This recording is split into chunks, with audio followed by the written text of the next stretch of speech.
Hello. We're going to start here in a few minutes. We'd like to get everybody here in the center, kind of make it more of an intimate sort of function. So please come on. If you're going to stay, stay. If you're not, don't, I guess. If you're going to stay, can you please move forward? We're going to be filming this entire session. As we said, it's a very interactive session. So front row, A-plus kind of people, please. Seriously, it's going to be difficult for us to do what we need to do. That's close enough, but if you guys are staying, move forward, please. Like you guys, up. Seriously, please. Front and center, around the sides. We're going to be showing a lot of video and looking for input.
Okay, so this is my last plea. If you're here for On the Shoulders of Giants, if you could please move up.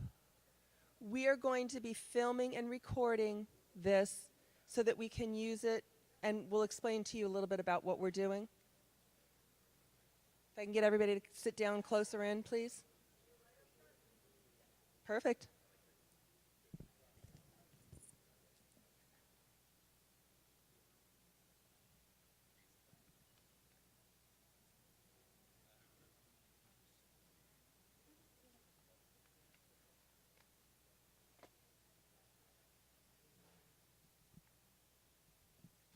Okay, well, welcome everybody. Thank you for choosing to join us for this special event.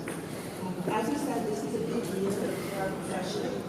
EVM is turning 50, while Attorney Feinfeld has told me he disagrees with that, thinks it's a little bit older. So we're looking forward to hearing from him a little bit.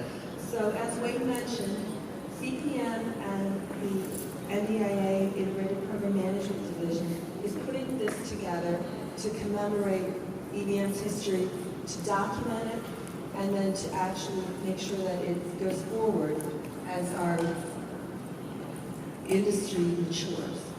So we started this about a year ago, and basically what we wanted to do was capture historical backgrounds, lessons learned from the EVM community so that we could share them. And when we started, we really didn't know how this was going to happen. And some of you, and I see a lot of familiar faces, we're at our session that we had up in Bethesda last November, where we were collecting all sorts of ideas and snippets and things like that. And we've had reams and reams and oodles of data that we collected for you, and we categorized it and talked about it a lot. We were meeting almost every week for quite some time. And what it synthesized down to is we're going to be producing two products. One is an interactive timeline, and you're going to see the beginnings of it here real shortly, that you're going to be able to look at things chronologically and then also by themes or by keywords. So this is really where what we're going to be sharing is going forward. And then the second thing we're going to be doing is producing a documentary film narrating and showcasing the evolution of earned value management. And in order to do this, we've broken it down into 5 different eras. And the first one is from 1956 to 1967, which is a time leading up to what we're calling the birth of CS, I can't even get that right, the cost schedule control system criteria. And so we're going to show you a brief video for each of these eras, and then we have about 10 minutes for you to do a couple of things. One, Robin, if you could scatter around some of the sticky notes and everything. If you have thoughts that you want to jot down, you can jot them down on the sticky notes. If you'd like to get up and speak, we will bring a microphone to you. Tim over here is going to be doing some photography, and we're going to be capturing some of this on video.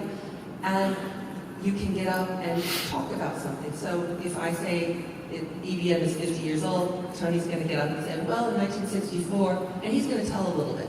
We're recording this for two reasons. One is we may be able to use some of what we get here in our timeline or in our documentary, or it will be further for us to go back and say, okay, well, we've got to get a little bit more on this, and we know who to go to.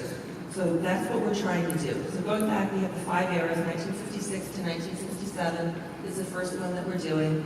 The second one is 1967 to 1983, which are the early battles of the performance criteria versus prescriptive expectations. And so you'll from the video, you'll see what we're looking for, and it'll trigger some memories, we hope, or questions, or things that you want to know more about. And so that's what we're trying to get from all of you. The third time is 1983 to 1991, which is where you have an automated or value engine and the analysis software comes into play. Then from 1992 to 2007, which we're calling the days of failures and refocusing. And then 2008 to the present, which is EVM to IPM to the future. So with that, if you have any questions, we'll entertain them now. Otherwise, we'll go ahead and get started with the video.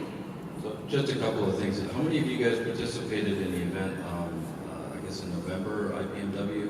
Same kind of context where we had a bunch of brainstorming and that kind of thing? Okay, well then we don't have to explain ourselves. No. So we took a whole bunch of input from the community and that sort of stuff, and we filtered that, and this is kind of what came out of that by synthesizing that. There's a lot more other ideas that came out of that function, but we definitely used the information that came from the audience and that kind of thing. And so we're looking for as active participation today as well. So last year I tried to talk about this a little bit during my keynote, and I said it was horrible.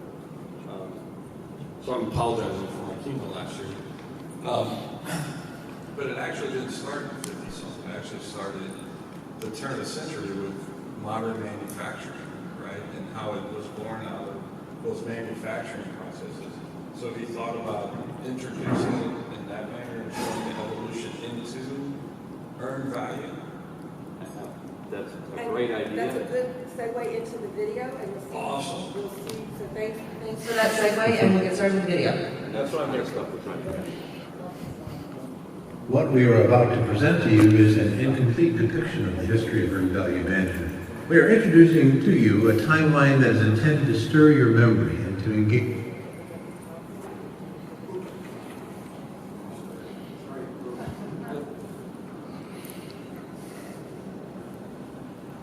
Technology that was current in the era that we're trying to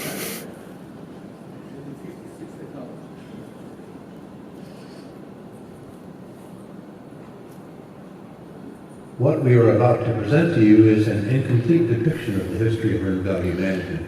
We are introducing to you a timeline that is intended to stir your memory and to engage you, while assisting us in identifying the key milestones, the significant events, and the people and organizations that have coalesced over the years into what has today become known as integrated program management. Earned value is an industrial engineering methodology that migrated from measuring recurring work to measuring non-recurring work. Its history traces back before its official birth in 1967 to 1956. So my father, retired Lieutenant General Hans H. Griesnack, was very much involved in the creation of earned value early on in the process. And he had always been saying that earned value came off the factory floor. Okay. So in fact, I have with me his Industrial Engineering Handbook. And in fact, this book, written in 1956, has in it a table here actually that says, actual hours the standard hours, which would be the plan, and the earned hours. And so it's just like the format one that we have today. And it talks about that's all for the efficiency report. Okay? And the efficiency report goes through, gives an example of guy working on the factory floor. The standard was for him to do so much performance in 5 hours. He gets it done in 4.2 hours. So he's earned 119% efficiency, what we would call the big CPI, which cost performance index was 1.19. You know, kind of pretty interesting. So that's 1956. The weapons acquisition process book came out from Harvard. This was a Harvard study that was done by Professor Peck in Scherer, his PhD student. And this book basically runs through all the problems that are going on with the defense industry. It goes through 12 programs, a lot of performance problems, they're all overrunning and everything else. So there's a lot of historians that will say this book and another book that came out by Scherer in 1964 really pushed the whole issue that we need to do better performance measurement, in essence, down the line. In the 1960s, Whitey Driesenack began to formulate some basic concepts, what became known later as performance management techniques. He coalesced these into 35 essential guidelines that could be used to help manage projects. These were meant to be as guidelines only, not prescriptive, and not how companies would manage projects or what tools they would use or what specific practices they would use. He gathered these into what he called the 35 criteria, and he began briefing these to the Department of Defense. They were very interesting. So you can see the criteria kind of thought process coming in the process. So that was sort of an introductory to some of the things that are being captured. And so what we want to do is open it up for discussion, you know, and sort of try to be in that era. John, you had mentioned, you know, maybe we can figure out how to try to understand the manufacturing and how that grew into earned value, you know, maybe even previous to that. Certainly if you have some ideas of sources or points where we could go up, that would be fantastic. Other ideas from folks? Most of us would, I shouldn't say that. So as you can see, we have different years and everything, and so what we're trying to do is fill in additional topics that should be included. And so, Tony, if I could put you on the spot, we were talking about something. Come up to this mic if you prefer, or handle whichever one. Okay, what I was saying was that I wasn't involved in earned value in 1964, but I was a sophomore in college. But I have in my possession a handbook that was written by the Air Force called Cost Schedule Performance Control Specification, from which the word C-spec was derived. And the first time I was ever exposed to earned value was in 1975 when another Navy lieutenant, I was in the Navy at the time, another Navy lieutenant said to me, when I asked him what he did all day, he said, I work with C-spec. Well, being in the Navy, I thought that was something to do with ships, you know, C-spec. Anyway, he taught me what it was all about, but this handbook that I have was prepared by the Air Force and implemented on the Minuteman program back in the mid-60s, and apparently was very successful. And it has 24 statements similar to the criteria. They didn't call them criteria. But there were 24 statements about what a good project would do to help manage the cost and schedule and technical aspects of the project. And I think from that evolved, and I know Whitey was involved in some of that, so I think that may have been the evolution that ultimately led to the 1967 DODI 7000.2 destruction that had the original 35 criteria. Thanks, Tony. Does anybody else have anything they'd like to add about this time period or things that they have questions about? Do you still have a copy of that C-spec? Could we get a copy of it and then just put it into the timeline?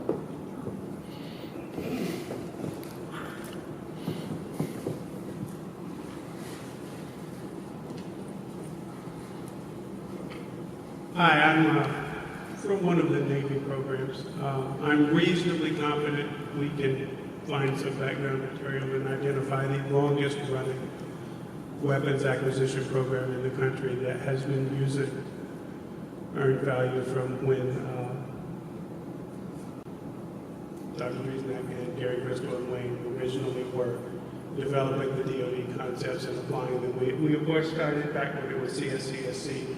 We developed some interesting, I say we, that program at the time, developed some interesting parallel processes that some of them were just interestingly mathematical inverses of what we do with EVM today. Some of them were some other things. But at the time, PERT and PERT costs were among the tools that were developed and implemented on the program, and almost 100% overlapping development of what we consider today the critical path method internally on the program, while IBM was doing the same thing at the same time. So I think this effort that is underway does a great job of bringing together a lot of minds from a lot of different perspectives and identifying the amount of overlap and a lot of history that in some cases is tribal knowledge, institutional knowledge, and in some cases just sort of seems vaguely legendary and no one can find out where the original documents or the original starts exist. And so it's a wonderful way to document it and preserve it and using it as a springboard for moving forward. Okay, thank you.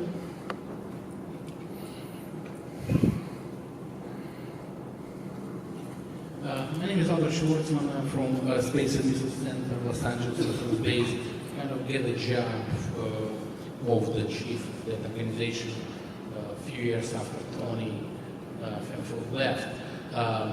And what I want to mention, it's kind of cyclical EVM moving like rolling wave in different organizations, or have popularity or attention, and all of a sudden nothing for years. Like Tony, I believe you left in SMC somewhere middle of 90s, yeah? Is that correct? And I got the job in probably like 2005, 2006. So EVM was, at least at our organization, not in existence. It's no one kind of, almost no one speaks. So what I'm trying to say, there is, we need to kind of probably put information from a historical perspective, rationale or root causes why in different portion of evolution to urban value management, why they fail, or what's wrong, why it's evolved from one form to another. Because I do have a few books, like very old books, which I inherited from people in SMC, and one of them, not very big book for sure, but we have a big history, probably like 10-15 pages of evolution to urban value management from industrial, I won't say up to the most recent form, but I think, and I have other books which have description of history, evolution, but I haven't seen in any of that book clear analysis of causes or whatever, what certain thing happened and why it didn't work, and we have to go from one level to another. And what's going on today, why we have, and if you see most recent history of EVM for the last, 10 years, you can see up and downs, and certain things working, certain things not working. And I heard, another form of evolution of EVM, we're going to move from ANSI to another standard, whatever, it may or may not happen, but there is a reason for it. Also, I'm thinking we can find the old, maybe half older material in a book forms or whatever form which we can introduce. I don't think we can get to the level like John suggested, last century we can have someone to speak about it. But I think this is what, in my opinion, we have to be saying, hey, this is what's best practices, and well, that was not good enough because of that, or maybe it's great, and we need to come back to that. Yeah. Thank you. So one more quick comment, and then we'll move on to the next arena. So, just one quick comment. So I really like the opening couple snippets. It started a theme. I guess the suggestion would be to continue that theme throughout the timeline, as in, these principles that were established back in 1950, 60. are still there today. We may have monkeyed with reporting or monkeyed with the number of guidelines or, you know, our definitions of what they actually mean, but the core principles have maintained for, you know, the past 50 years. So, I mean, that if you can kind of capture that theme throughout the timeline, I think that would be a good thing. Absolutely. So we're going to go on to the next timeline. If you didn't get a chance to speak to this, go ahead and, you know, so go ahead, Marty.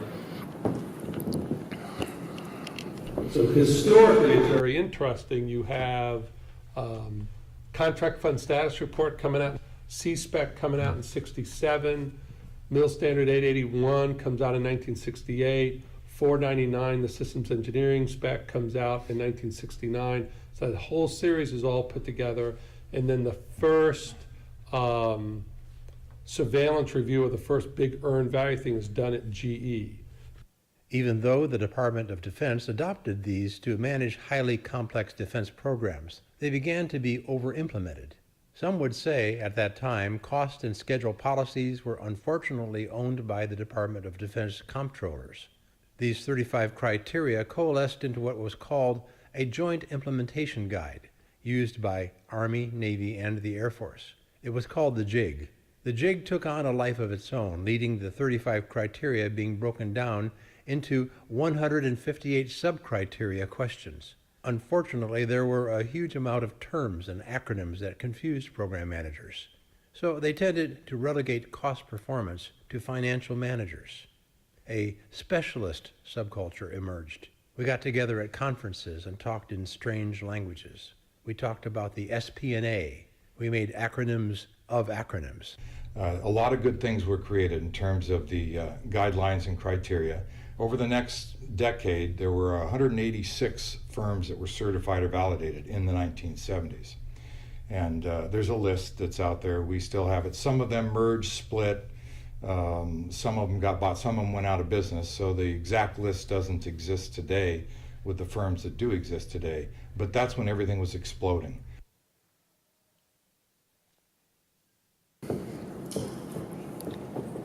So 67 to 83.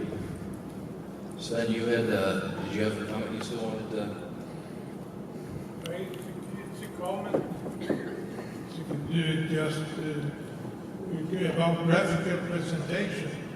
Henry Lawrence Gantt published books end of 1910s where he shows percent complete, how much you had done of the days you had left.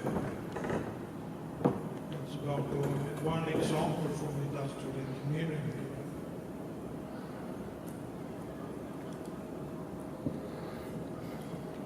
So anybody else have anything that we should try to capture in that time frame? Any stories they'd like to share? And as we're doing this, there's actually a site where there's going to be 1 or 2 minute kind of snippets. So Tim, for example, you should share your history, go talk with Marty and set an appointment up, you know, that sort of thing. There's so during this conference, we're going to be trying to keep capturing more videos. Yes? I just wanted to share a little story with you. When I first was introduced to earned value in 1975, I was at the DCAS office at TRW in Redondo Beach, and this other Navy lieutenant that I mentioned earlier was telling me about C-spec and what he did all day. So he took me on some CAM interviews, although TRW called them summary task managers. He took me out on some interviews, and I listened to what he asked, the questions he asked, and what they described to him as what they were doing, and how this whole process worked. When we got back to his office, and I said to him, I said, Ken, I said, this is so, pardon the expression, freaking logical. Everybody must be doing this. Well, in 1975, everybody was not doing this. And in my personal opinion, those that were doing it were fairly opposed to having to be made to do it. And a lot of government program managers were opposed to having to do it. And in fact, it was owned by the finance community, because everybody that went out on compliance reviews at that time was pretty much from the comptrollers organizations and the product centers and at Air Force Systems Command. But the comment I wanted to make was how logical to me earned value is. The whole concept is so unbelievably logical that it just amazes me that people then and now still continue to fight against doing this really intelligent thing with programs. I know you all have something to share. Are you waiting for your timeline? We really want to try to expand this. Our vision is that by September, we're going to have a timeline that's fairly well completed. This will probably continue to grow, probably have sessions, as we keep going. There's going to be a documentary, that'll probably be an endpoint, that sort of thing, but its value and its content is going to depend on you guys. So this is a participation sport. Taker. Shaking story was my first exposure to earned values on a small program at McDonnell Douglas cruise missile laser guided CMAC. It wasn't a real big program, but it was all PhDs, so I was really related to the guy with the brown socks, the white socks and the brown sandals. But it was really fun because we were the first ones that were co-located in the same area. And just by doing it under the table and nobody realizing it, we created an integrated lab, because we were too small for anybody to care about. And we did value. And I was the jack of all trades. I was the scheduler, I did everything. I talked to the camps, I worked with them, I trained them, et cetera, et cetera.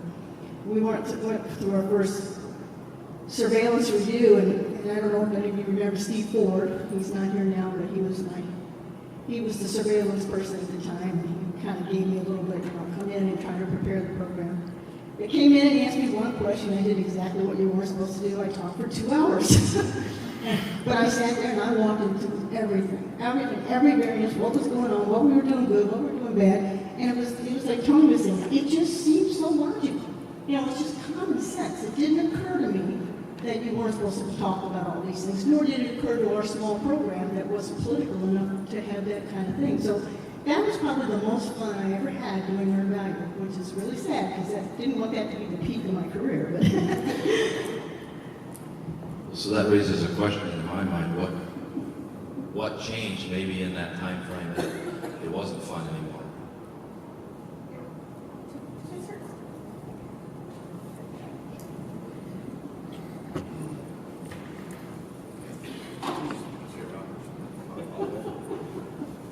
Is this on? Yeah. So I'd say, like anybody, you start getting told to do something, and you automatically push back, and you say, well, you can't tell me to do this, I'm going to do it my way.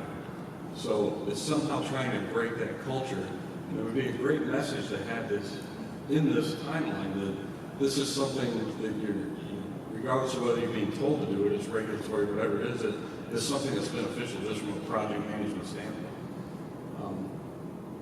That's my take on that. Linda, did you have something more to share?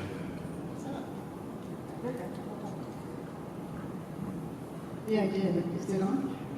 Okay. I think with my first program, it was under the radar screen, and we were doing it because we wanted to do it. Right. As I got on bigger programs, and it was a lot more important to our management, they didn't want to hear the bad news. And I think that's part of the problem with Earned Value, is that we hold people accountable. Sometimes we show numbers that doesn't match what they believe, and nobody wants to hear it, and they get beat up for it. And if they get beat up, they stop telling you that. So some of it is not just the EV or the 32 criteria, that's logical. It's how do you deploy it in a way that makes it value added, and that's a culture change that's been a struggle for a long time. So what I'm hearing it say is that the reason that people started to not like it is because it worked too well. Yeah, and there was another reason too, Gordon. I'll let you say that one. Okay, I got into Earned Value like 45 years ago, and I was an Army intern. Worked in the office that was implementing this stuff. We called it the think tank. We had no idea what those guys did. It was a foreign language. That was the first exposure. But I heard your question. I came in a little party. You asked what made it change. And so I was in the Pentagon, working in OSD. And there was a review being done at a shipyard.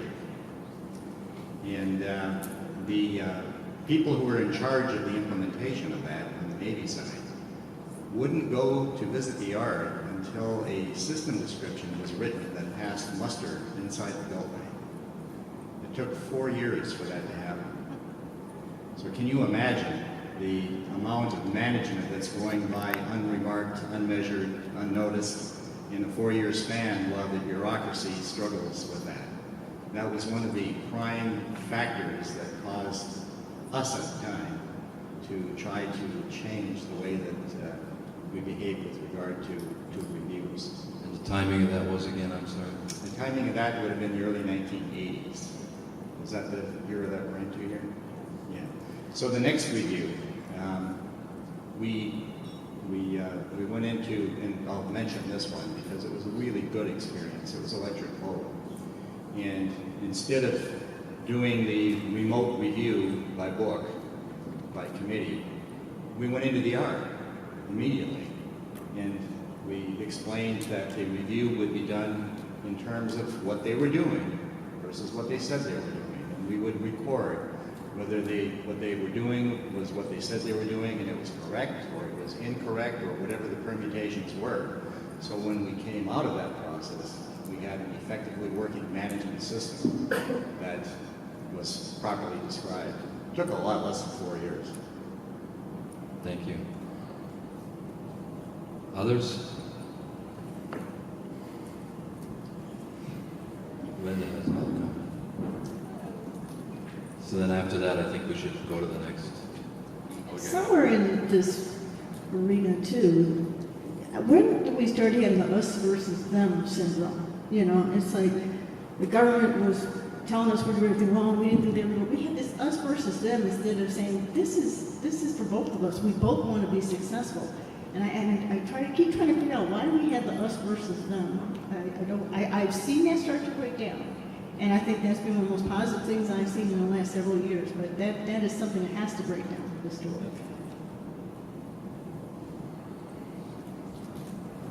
No, just concur. Yeah. Any other comments? Should we go on to the next? Let's go ahead and show the third segment. You know, in the earlier days, there wasn't DCMA. There were the AF pros, the NAF pros. So each service had their own people at the plant.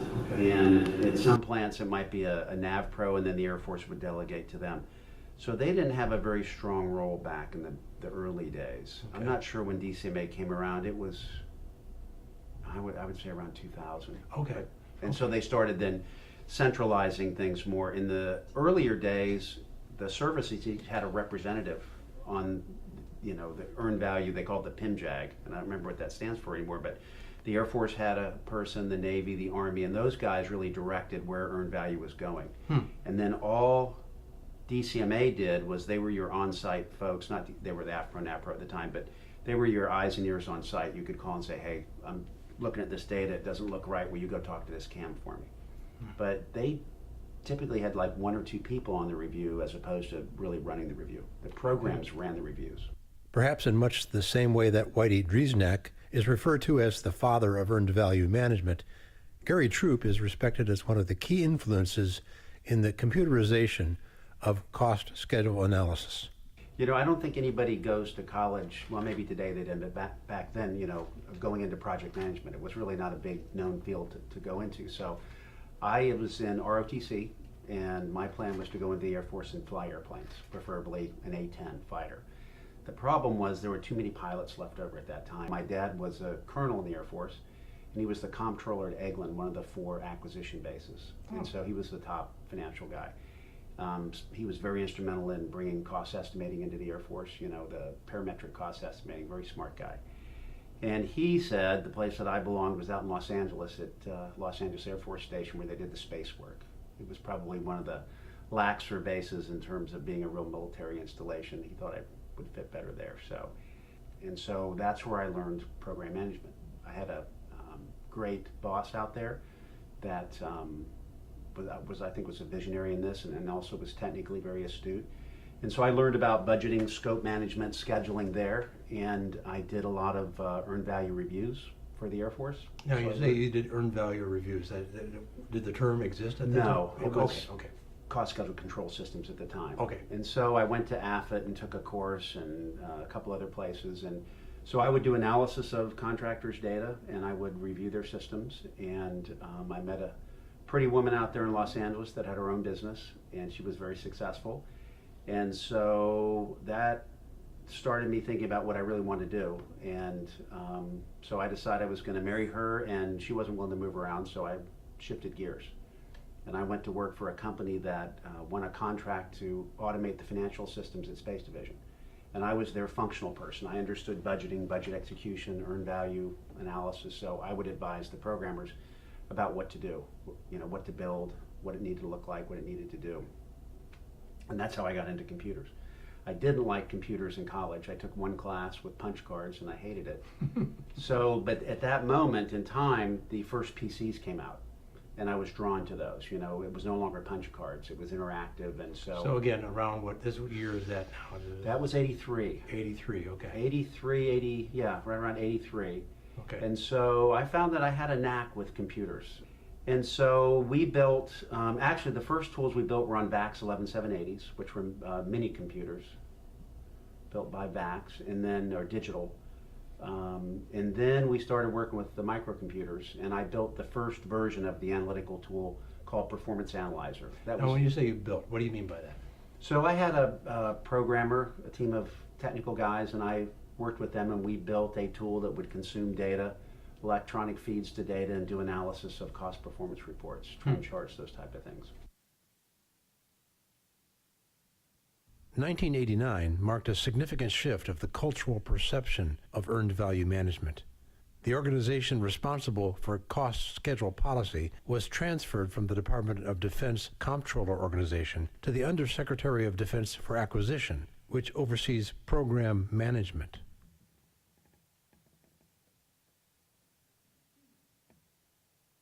Okay, so we've moved from the origins, now we've gone through some iterations, and now we're into actually using computers and software to help us do our jobs.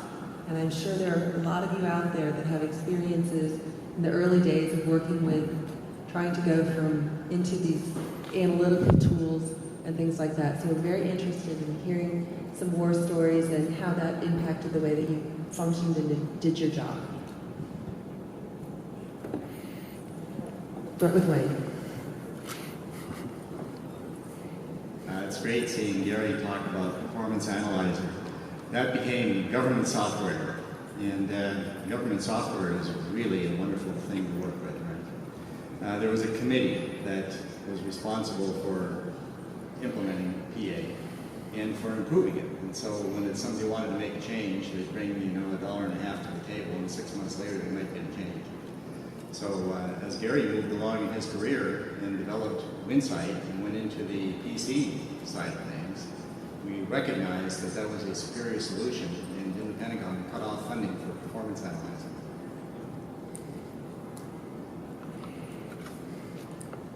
Anybody here used earned value in the 80s?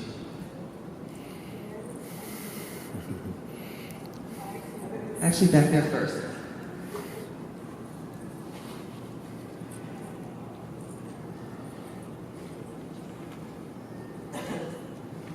Yeah, my second job out of college was with a Boeing company in Wichita, and they were just starting to do earned value there, and they were just getting their certification. And they had their own earned value system that they built, a computerized system. It was a batch system every week, and only one person was allowed to touch the keyboard. So we had to get all of our inputs and turn those into her every week on our status. So it was, again, wasn't a job that I trained for, kind of fell into it because it was the only place that had an opening when I interviewed at Boeing. I stayed there ever since. So Thank you. I'll add something. So in '82 is when I joined the military, the Air Force, and I was in program offices from '82 to '91. And 3 weeks of SIS 100 at Anscombe Air Force Base taught everything about acquisition. And one of the things they taught was this, CS squared or whatever, but it was this relating value to the work and trying to measure it. And it was like, was an electrical engineer, and it was a complex, you know, what the heck were they talking about kind of thing. And so, but we used it in the 80s, maybe not so much on the program offices. We were buying a lot of off-the-shelf kinds of things. But it wasn't until the early 90s when I worked at F-22 program that it came in, and it was a huge development. And I was part of that, and earned value was taught. But it was, to me, it was just a program management tool. I wasn't even unaware that they were doing compliance reviews, and you know that there was a system that was behind it. It was just a technique for doing program management.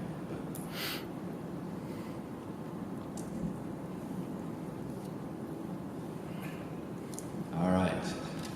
Everybody's waiting until the next one, I think, huh? So we're keeping track of who actually contributes. That's why I had to do this. And if you haven't, then we're going to have a line, and you're going to have to come through it. Any other 80s stuff? Looking for that theme of Bad haircuts. What's that? Bad haircuts, yeah. This is, yeah, it's up to 91.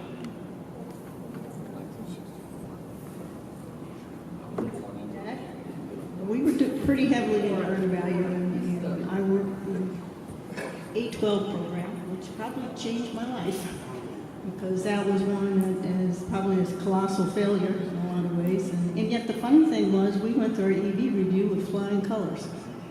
And I was part of the lead on that. And it was an interesting contract, because we were only required to do a CPR report quarterly. And it's like, we did it monthly, just because we were using it monthly, and then we got nailed for that, but we got nailed for lots of good reasons, you know? But it was just kind of, that was a failure on both sides. But it taught us all a lot of good things. I think that was a turning point, at least in my world, where they always said, we gotta get serious about this. You know, it was McDonnell Douglas at the time failed on that, but came back on the F-18 ENF and was a colossal success. But it changed our lives, and I think it started at that same time. The atmosphere in the defense industry was changing, so earned value was changing at the same time the defense industry was changing. Yeah, when I was working at Lockheed, not working there, but going to visit from the Air Force down there, there were still rooms that had A12 on it that were being scrapped and turned down. Are we ready for the next one?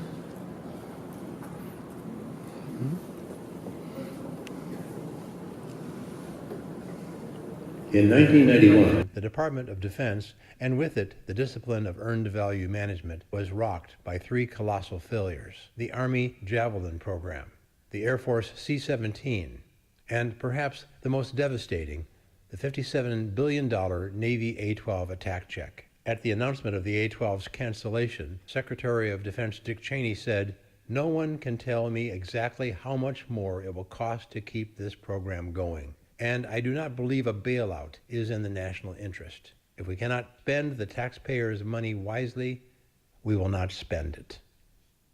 But from this rocky period, integrated program management began to emerge. In January of 1992, I worked at PEO Air and Missile Defense. I was the focal point, EVM focal point for the PEO, and we had two programs go through what at that time was called a Milestone 1 DAB, and we received an acquisition decision memorandum from the Honorable Donald Yockey, the Undersecretary for Acquisition. There had never been a mention of earned value or CSCSC at the time in any acquisition decision memorandum, and yet in this ADM, the program managers were charged with conducting a review of their performance measurement baselines. I did not know at the time what to call this. This represented the very foundation, the first technical reviews by PMs and their engineers of the performance measurement baseline that took place. I called it a technical baseline review. It actually the name was changed and corrected by Wayne Abba and Gary Crystal at OSD, and they renamed this process the Integrated Baseline Review, or the IBR. So I was the first a pathfinder, if you will, for the first two IBRs that took place in OSD. We were deliberately high level. We didn't touch very much on scheduling or change control. We don't even mention certification because we don't want to scare anybody off. Because we were so weak or deficient in scheduling in particular, when we were asked to reaffirm, which came out with 748B, Bravo, this was dated July of 2007, so we were actually behind schedule at getting the thing certified. We had a lot of people arguing about the content. We stroked it up a great deal in the project scheduling arena, mentioned a little bit more about change control, and this was well received by government and industry. In fact, it's in many of the contract requirements referred to in the contract data requirements list in all departments: energy, defense, NASA. In 1999, the Performance Management Association merged with the Project Management Institute. The 2002 Sarbanes-Oxley Act reinforced earned value management as a way to assess and report accurate project status. In 2003, earned value management was codified as a standard AS 4817 in Australia. In 2005, the Department of Defense published DI-MGMT 81466A, the Contract Performance Report, CPR, Data Item Description, known in short as the CPR DID. And the next year, 2006, the Department of Defense published the Earned Value Management Implementation Guide, which is stated provided uniform guidance for DoD program managers responsible for implementing earned value management.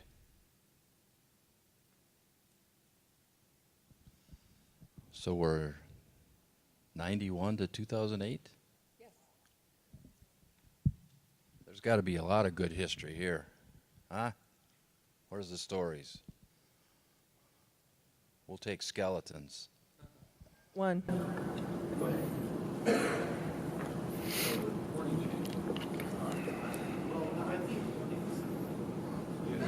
1993, I think it was, I was asked by Wayne's boss, Gary Crystal, if I was willing to lead a tri-service or a multi-service, multi-agency team to convert the Joint Implementation Guide into something more program manager friendly, which ultimately became the EVM. So in fact, the first EVM was published in 1996, not 2006. And my mandate from Gary was you can change anything you want in this document except the criteria. You can't change the 35 criteria or any of the sub-questions. So that's what our team's charter was going forward, and we basically focused as much as we possibly could on using language that would be not acceptable, it's not the word I want, would be useful to a program manager in trying to understand this thing called earned value management. And that's when we actually changed from CSCSC or C-SPEC or some of the other words that people use to describe this concept to earned value management. That was 1996, not 2006.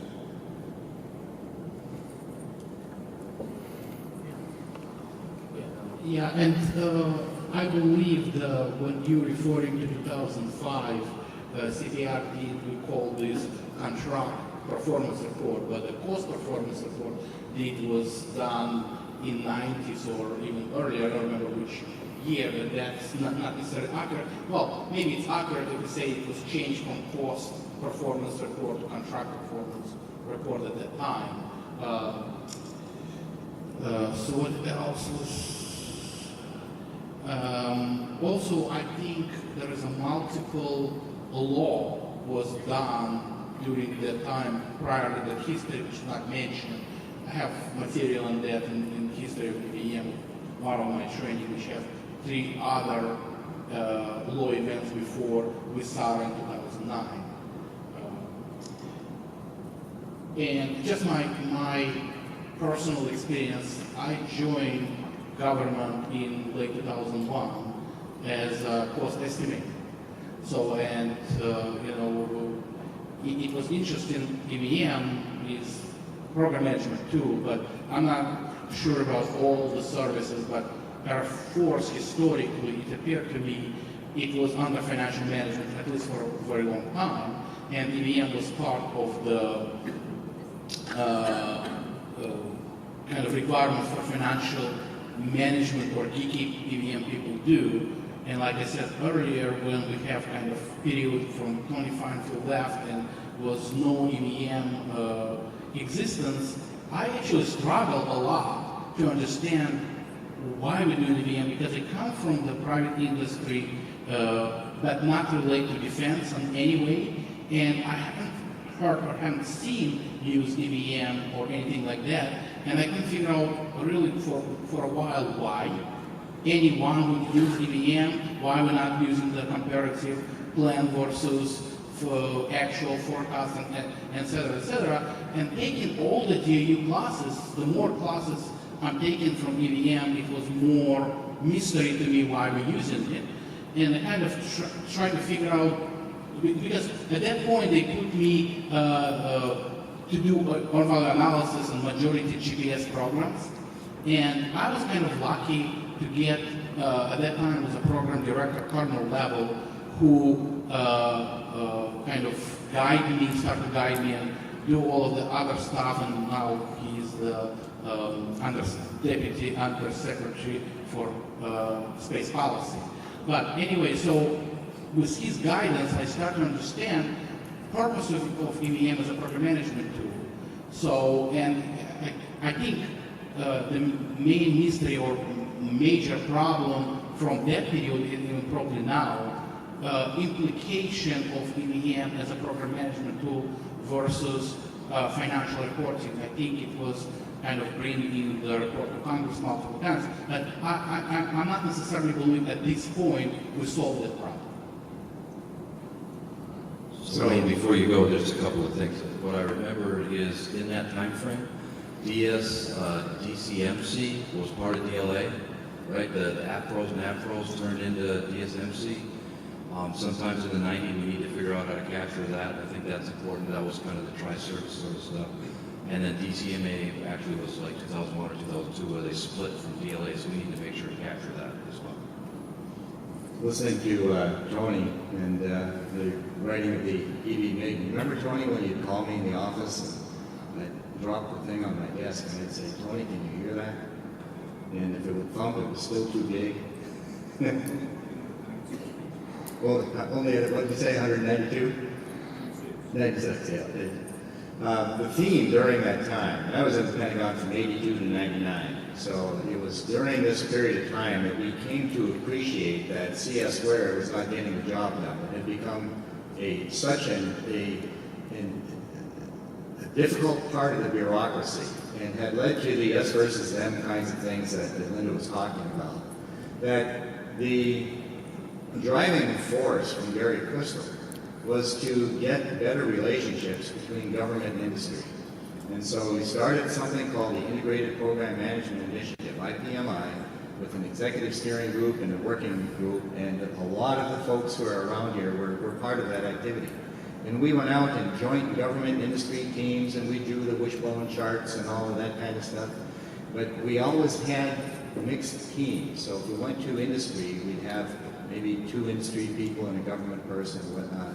I remember I made a West Coast swing on that one from Seattle on down to the Southwest. So we gathered information firsthand from all kinds of people. And out of this grew this desire to have industry take responsibility for its own management systems. And so the impetus in asking industry to develop an industry standard was based on that. And so they did that. We got back a document that had the same guidelines that we'd always used. And so we went back to industry and we said, please make sure that you're not talking just to your customer. Make sure that you are representing what industry should be doing. And in doing that, they added some more associations. So we had NSIA back then, and we had the American Shipbuilding Association. We had, I think, 3 or 4 industrial associations that we brought into that process. And the result of that turned out to be EIA 748. And the failure in all of that, and if I had it to do over, we would do it the same way today, knowing what we knew then. But the idea was that industry would accept responsibility and find a way to make this work, such that we could back away from the bureaucracy. We could find a better way to do the surveillance and policing aspect. The model that we had in mind at the time was ISO quality approach, ISO, what was it, 9000. And so we met with executives from industry and said, you know, would you like that kind of a model? Should we go down the ISO approach? And they said no, because when we do ISO, we have to pay people to come in and find stuff. And in the quality implementation of ISO by American industry, they kind of snuck up on it. They didn't see that coming. And all of a sudden, they had to have the banners on the plants and all of that. They said, what you guys are doing with the development of the integrated baseline review, what Bill Smart was talking about, that was the first item on. They said, that's the smartest thing that we've ever seen happen between government and industry, because you've given us a mechanism at the start of a contract to get to know each other and to work together and to come to a mutual understanding of how you're going to execute the project. But I have to say that in the great grand scheme of things, industry dropped the ball. And we had what I've referred to as a lost decade after that, because it reverted back to the bureaucratic approach. And that was perhaps inevitable. And that especially accelerated after Gary Crystal got sick and retired in the year 2000. So I'm going to fast forward just a little bit, because now here we are in 2017, and tomorrow we'll have Gary Bliss as a keynoter. And one of the things that I'll point out as I introduce him is that industry has just written an article for Defense AT&L magazine called Acquisition Reform That Works. And under Gary's and John's leadership, we've seen that same ethic return of this desire to work effectively with industrial partners from the government side.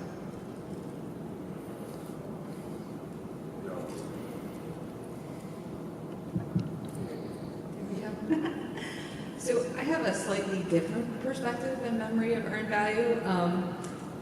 Mine starts more from 2000 on, and I look at it from the tools perspective. I've been heavily involved in tool implementation, as well as our earned value support group, the folks that provide, the guidance to our program management folks to keep them out of trouble. And it's been interesting to me. I remember back in 2001, we got one of our first real contracts that forced us to integrate our schedule and our costs. And we had to put a tool in place that would facilitate that and give that information to our CAMs, to our program managers, to finance and those folks. And since then, we've moved on to new tools that are more robust and improve upon that. But we saw a lot of different pros and cons come out of putting these software tools in place along with these guidelines. Folks think out of the box how to stay out of getting a variance, because variances have always been interpreted as bad. You've done something wrong, instead of as an indicator that says, hey, something going on here. And that is something that we have struggled. I know myself and my team have always worked with to try and convince people that it's not necessarily that something's bad. It's telling you, hey, you need to go look at this. Along with the tools, we've developed training. So that was also time. I know way back when I started, I struggled with getting my CAMs to understand what I was talking about. I felt like I was speaking Greek and they were hearing English, and we couldn't communicate. So I created a little training. Well, now today we have a whole CAM training that helps them understand this concept of earned value. So it's been interesting to see, hearing the history is really cool, but from my perspective in the age of technology, it's been interesting to see how tools have influenced processes and how processes have influenced tools, and how we've had to adapt and change along the way. Excellent. Over to you.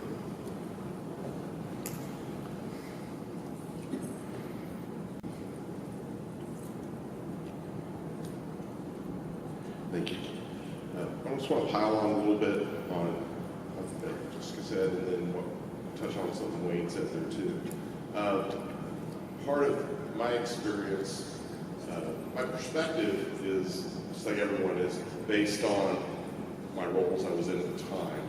So early in this time frame we're talking here, when I was a younger engineer starting to lead some parts of projects, I was trying to figure out how do I determine, if I say complete, where I am, are we going to finish on time, are we going to get everything done? So I was using a form of earned value, but not cost-based. Because once you got cost-based, you got the financial guys involved, and you got the reporting side of it, and you got the bureaucratic piece. And it wasn't just, I'm using this to manage, it's, okay, this is how we're reporting it, so what does it have to mean? And when I first got involved, changed roles, got more involved with the surveillance piece or compliance pieces, that's what it's all about. It's, are you compliant? The words, at least early on when I was dealing with this with compliance, the words were never, is the data good to use to manage? It was, are you compliant and meeting the guidelines? And that shift made it more bureaucratic, gave earned value the bad connotations that it has, that I don't want to touch that, I just want to go manage my program. And time frame again for that? That was probably mid-2000s, 2005, 2007 to 2000, late aughts. Then over the past several years, I think it has worked back, working with John, working with Gordon, working with DCMA on that side. And the talk is, let's get the data right so you can manage it. Is the data good enough to manage? Work with the your SPOs, your JPOs, whoever it is, to see if it's good enough to manage. And that is the key to, like John said earlier, what's the theme through this? It's a good management practice. It gives you information to make management decisions. It's not, are you compliant? The guidelines are there to help make sure you have a good system so you have good data. That's the key piece.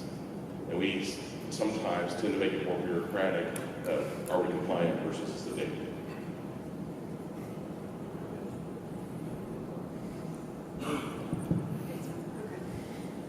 So Don kind of opened up and heard my interest on something. He said that we had to be compliant.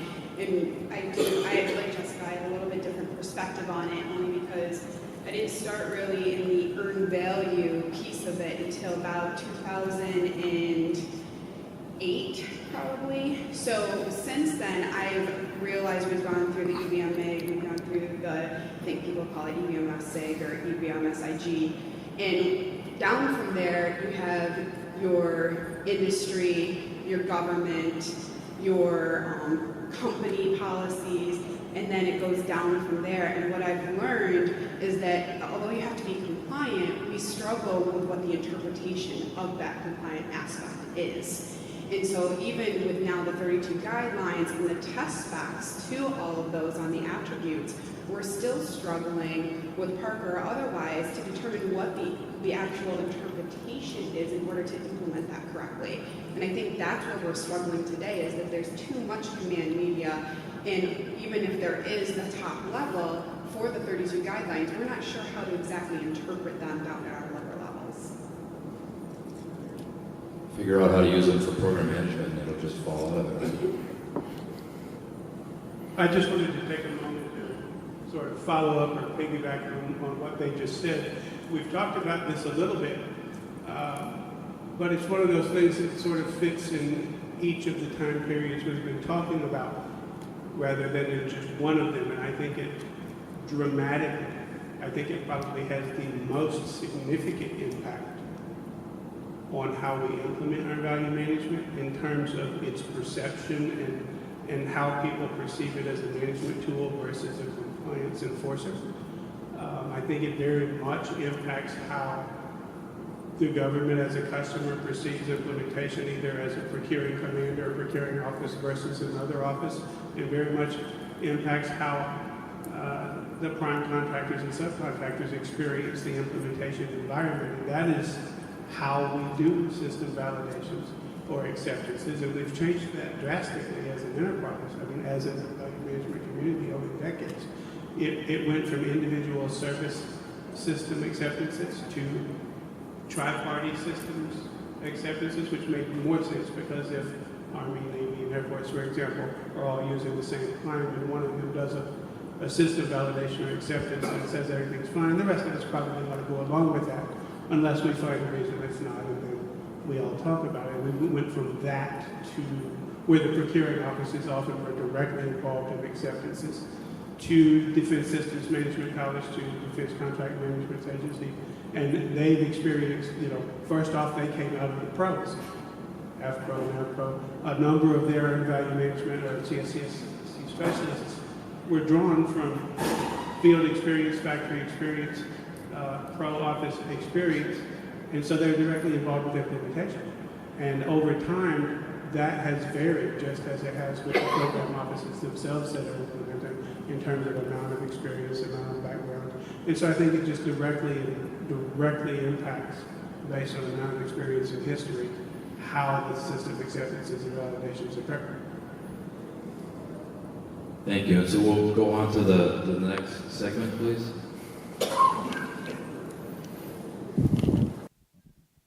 Of all of our discussions of the earned value management timeline, this is the most incomplete. That is because that history is present and alive in this room and best able to be described by those present about the impacts of the past decade. But regarding where we go from here, the future for earned value, or in today's environment, integrated program management, is has a broader appeal. One of the things that we've seen in particular is that the commercial industries have now picked it up. And maybe they've already doing it, but maybe not to the same level. And in the Department of Defense, as an example, we're bringing in more commercial industry into the business base. And we need to have them use their abilities to show and track costs and understand performance as well. And I think they embrace this because it seems to them a natural tool for them to be able to use. And I think the more that happens, the more widespread earned value, I think, is going to be. How do we make people want to do this? And it seems to me that the proper way is to get away from counting criteria. We've gone from 35 to 32 through some basic simplification. And there's room for more simplification, but I'd prefer to see it embodied in the project management process, such that people aren't enumerating criteria or guidelines and auditing against them, but looking at the worth of earned value as part of a normal project management process. But I don't know how to say that without sounding like you guys are all old.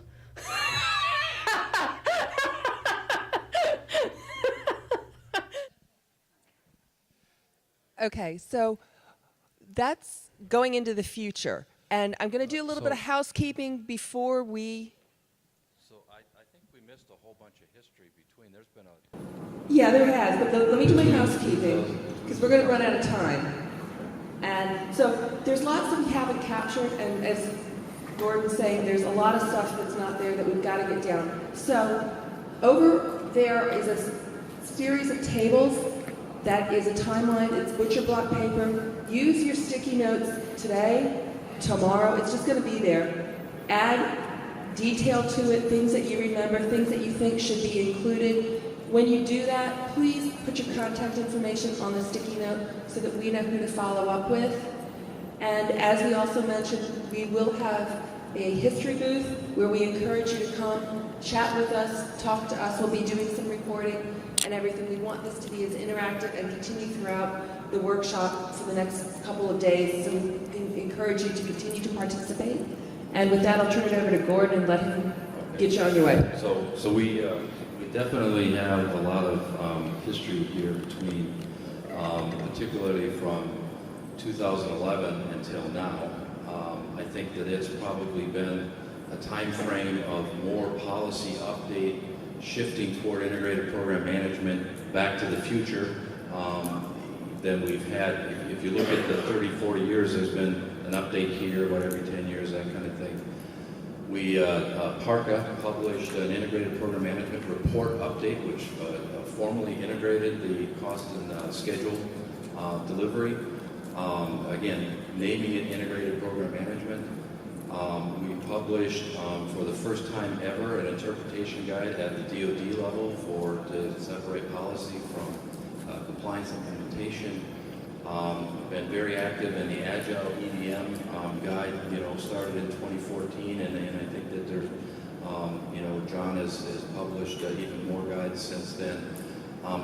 But in 2011, Mr. Bliss and myself, who worked for him, went back to the future and says, hey, this is a program management tool. And we started to talk about it in terms of integrated program management as they did in the past, as opposed to earned value management. And now we have an integrated program management division in NDIA, and we have an integrated program management report. And you know, the DoD SIG is all about what's the purpose for program management for each of these guidelines. And the advice that we've given, and I think continues to be given, is that if you're in a compliance situation and you're looking at a particular DR, ask yourself, how is this helping me manage my program or not? And if it doesn't affect how you manage your program, well, it really can't be a DR. But we should capture and actually get out on that timeline, these documents and that kind of thing. And John has a whole bunch more to share from 15 until now. So.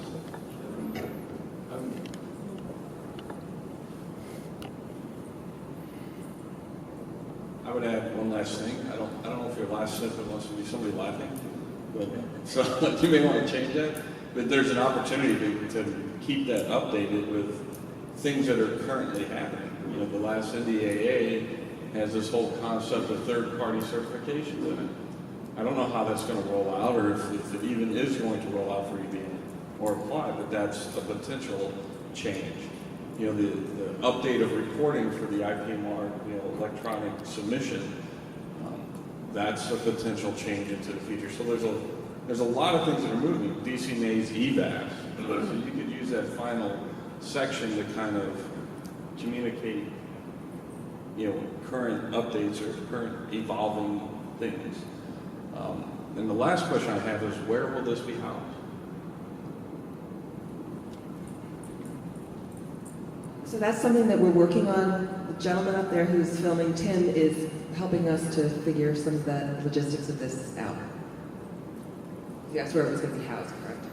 Yeah, I mean, if it's housed somewhere now, then people can send stuff direct. Okay, well, that's a good idea. We'll take that. We have to figure this out. We're working on it. Likely be CC or NDIA, even that those are the two potential forms. I think people could provide some information, not necessarily in the conferences, but provide some information, data, whatever, maybe through online or kind of fact. But I want to go a little back to 2009 time frame when it was a Visara law which impact oral management, because at that time was published over 90 pages report to Congress, which kind of impact the future. I think it was the most recent document which have significant impact. And the FARCA was established and formally by Congress about that time, and EVM was added a little later, but I think it was before 11, I believe. Maybe I'm mistaken. No, 2010 FARCA started the office, but they So, but what I'm trying to say, that was all triggered by the SARA. Okay.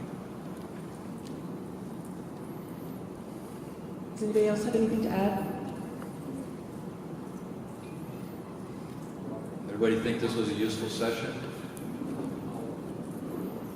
So please, as you think about things, you know, either go and put some stickies back there as ideas that you would like us to try to capture, stop by the booth and maybe get your snippet of you know, 1 or 2 minutes of fame on the timeline, but help us grow this thing and get it to be as productive as we can. Thank you for your participation. This is what we were looking for, and we got some really good ideas about how to try to maybe automate some of the collection process and that type of thing. So again, thank you for your participation, and we look forward to it continuing.